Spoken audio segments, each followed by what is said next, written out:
কাছে আশিস স্যার উপস্থিত হয়েছে, আমি খুবই মন থেকে তাকে ধন্যবাদ জানাই। তো আশিসের কাছে কথা শুনে তার জীবন সম্পর্কে।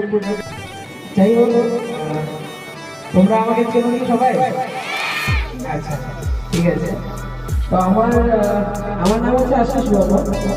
তো আমি বেশি দূরে থাকি না, আমি এখানেই থাকি, 5 কিলোমিটার হবে, 6-7 কিলোমিটার হবে। যাই হোক, তো আমি তোমাদের বাড়ি কোথায় আমি জানি না, হয়তো আশেপাশেই হবে। তো যাই হোক, আমি বেশি দূরে থাকি না এবং আমার বাড়িও খুব গ্রামে এবং আমিও খুব কি বলবো, যাই হোক মধ্যবিত্ত গরিব, যেটাই হোক না কেন।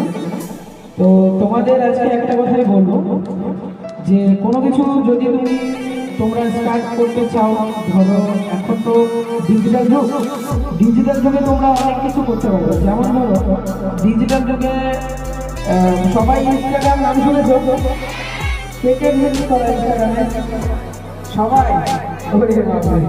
আচ্ছা, যাই হোক, তো এখানে কে গান পারো? গান তুমি শুধু এখানে কেউ আছো? আচ্ছা, নাচ, আচ্ছা, আর আচ্ছা, তারপরে উসু সবাই। আচ্ছা, তো যাই হোক, আরো অনেক ধরনের আছে। তো এখন ডিজিটাল যুগ, তো ডিজিটাল যুগে যেমন খারাপ দিকগুলো আছে, আমার ভালো দিক আছে। ভালো দিক বলতে সবাই সেলফ ইনকাম করতে পারে। ধরো এখন ডিজিটাল যুগে তুমি নিজে, তোমার মধ্যে ট্যালেন্ট আছে, তোমার মধ্যে যেটা ট্যালেন্ট আছে, তুমি যদি সেই ট্যালেন্ট অনুযায়ী তুমি সঠিকভাবে সঠিক প্ল্যাটফর্মে কাজ করো, তাহলে তুমি এভরিথিং করতে পারবে। তোমার কাছে সব কিছু থাকবে, বুঝতে পারলে? ধরো তুমি গান জানো, তুমি একটা সঠিক প্ল্যাটফর্মে যদি যাও, তোমার গান, তুমি যদি গানে খুব ভালো হয়ে থাকো, তাহলে তোমাকে মানুষ ডাকবে যে আমার একটা গান নিয়ে না, আমি তোমাকে এত টাকা দেবো। আস্তে আস্তে না হবে, আস্তে আস্তে সব কিছু হবে। তুমি ভালো অ্যাক্টিং জানো, তুমি ভালো ওষুধ জানো, তারপরে মেন কথা হচ্ছে ডিজিটাল যুগে যে কোনো digital platform, Instagram, Facebook, YouTube, আরো অনেক নানান ধরনের আছে। তো সেই সবে আমরা কাজ করবো, ঠিক আছে? তো তার জন্য মনে হয় যেটা একটা দরকার, সেটা হচ্ছে টিম ওয়ার্ক। এখন টিম ওয়ার্ক ছাড়া খুব কঠিন। তো সেই টিম ওয়ার্কের জন্য টিমটা আছে, তো সেই টিমটা তৈরি করার চেষ্টা করছে ভালোভাবে। সবার আস্তে আস্তে ট্যালেন্ট, কার কোন দিকে ট্যালেন্ট আছে সেসব খুঁজে বের করবে দাদারা। তারপরে আস্তে আস্তে আমরা আরো অনেক কিছু এগোবো। তো যাই হোক, আমি বেশি কিছু বলতে চাই না, জাস্ট একটা কথাই বলতে চাই, তোমরা যেটা স্টার্ট করবে, যেটা ভাববে যে না আমি এটা করবো, তো সেটা যেন অবশ্যই করবে। মানে সেই মাইন্ডসেটটা যেন ঠিকঠাক থাকে যে না আমাকে করতেই হবে, আমি এটা করবো, ঠিক আছে? এই মাইন্ডসেট নিয়ে আমাকে করতে হবে, ঠিক আছে?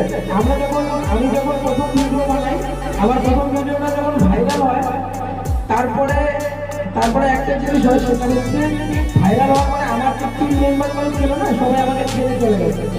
আমাদের যে পুরোনো টিম মেম্বার সবাই আমাকে ছেড়ে, আমি ভিডিও করতে দেখছি, ভাই চল আজকে ভিডিও করবো, তো বলে না রে আজকে পারবো না, আজকে আমার ঠান্ডাটা আছে, ভাই চল ভিডিও করবো, না রে আজকে পারবো না, আজকে আমার ফ্রি ফায়ার গেম খেলতে হবে, ম্যাচ খেলতে হবে। তো যাই হোক, আরো নানা ধরনের কথা বললে তো শেষ হবে না, বেশি আমি বলতে চাই না। জাস্ট একটা কথাই বলো, যখন আমার ভিডিও ভাইরাল হওয়া শুরু করে, তখন সবাই আমাকে ছেড়ে চলে গেছে। এমন সময় একদিন আমি ভিডিও সব কিছু সারা রাত থেকে আমি স্ক্রিপ্ট বের করেছিলাম।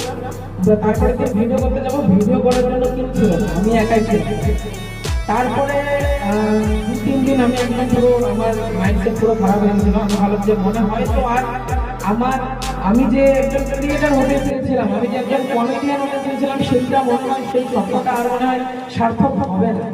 বাট সেই সময় আমার পাশে আমার ভাই, এই যে দাদারা, আমার পাড়ার ছেলেমেয়ে সবাই মিলে একটা স্টার্ট করি এবং সেখান থেকে যে জার্নি, সেই জার্নি থেকে আজকে আমি যতটুকু জায়গায় এসেছি এই জায়গায়, ঠিক আছে?